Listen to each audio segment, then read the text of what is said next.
سنت اس کی یہ ہے کہ جو فرسٹ نائٹ ہوتی ہے اس کے بعد اگلے دن جو کھانا کھلایا جاتا ہے اس کو ولیمہ کہتے ہیں. ٹھیک ہے. تو یہ صرف نکاح کے دوسرے دن نہیں بلکہ شب زفاف کہلاتی ہے. اس کے بعد جو اگلے دن کھانا کھلایا جائے یہ ہے سنت کریمہ.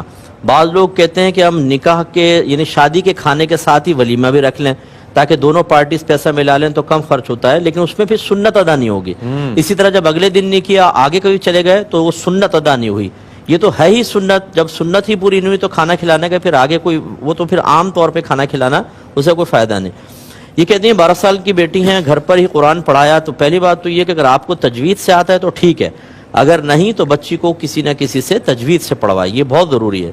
اس کے علاوہ آپ نے دنیاوی تعلیم کتنی ہی حاصل کی ہو، دینی تعلیم میں کچھ گہرائی ہوتی ہے جس کو ایک دینی استاد سے ہی سیکھا جا سکتا ہے. اس لیے اگر یہ کوشش کریں گی کہ میں بعض کتابیں پڑھ کر بچی کو سمجھا دوں تو جب تک والدہ نے خود دینی مسائل کسی استاد سے نہ سمجھے ہوں کبھی بھی اچھے انداز سے نہیں سمجھا سکتی. میرا مشورہ ہے یہ تبازمائی نہ کریں تو بہتر ہے، ورنہ اگر بچی میں کمی رہ گئی تو اس کا وبال پھر انہی پر ہوگا.